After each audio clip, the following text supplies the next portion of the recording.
சொத்து சம்பாதிக்கிறத விட அதை காப்பாத்துறது இருக்குல்ல, அதுதான் பெரிய விஷயம். இப்போ சிலர் வந்து பாத்தீங்கன்னா ஒரு டைம்ல பிரமாதமா சம்பாதிச்சிருப்பார், பிரம்மாண்டமா சம்பாதிச்சிருப்பார், சாதாரண நிலைமையில இருந்து பெரிய கோடீஸ்வரன் ஆயிருப்பார்.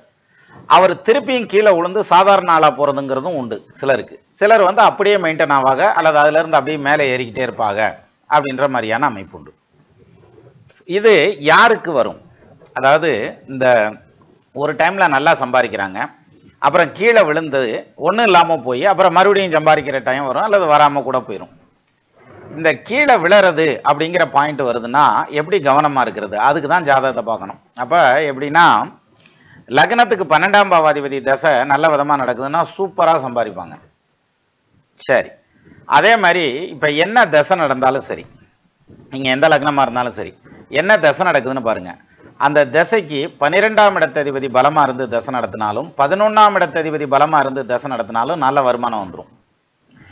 இந்த திசை முடிஞ்சதும் அதுக்கு அடுத்த திசை வரும் இல்லையா, அந்த திசையில 2ஆம் இடத்ததிபதியோ அந்த தசாநாதன் அந்த கிரகத்துக்கு 2ஆம் இடத்துலயோ 4ஆம் இடத்துலயோ பாவ கிரகங்கள் இருந்தா இந்த வாங்கி வச்ச சொத்துக்கள் அடி வாங்குறதுக்கு வாய்ப்பு இருக்குது.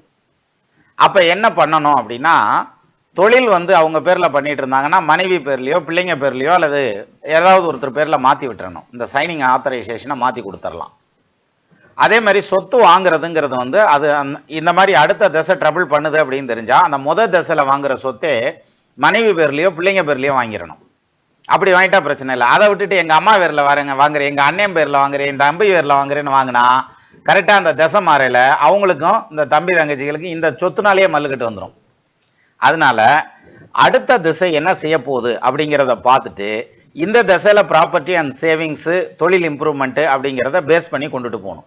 இந்த மாதிரியான விஷயங்களுக்கு தான் ஜாதகத்தை பார்க்கணுமே தவிர, எனக்கு பொண்ணு எப்போ கிடைக்கும் அல்லது வந்து அது என்ன சொல்லுவாங்க என்ன படிப்பேன் அப்படின்னு கேட்கறதுங்கிறதெல்லாம் அப்புறம். இது மோஸ்ட் காமன்.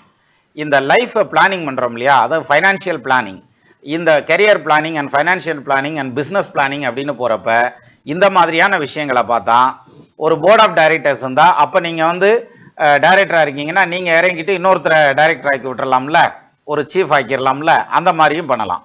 ஸோ அடுத்த திசை என்ன செய்ய போகுதுங்கிறத அந்த முத திசையிலேயே பிளான் பண்ணுனா எந்த அடியிலிருந்தும் தப்பிச்சிடலாம்.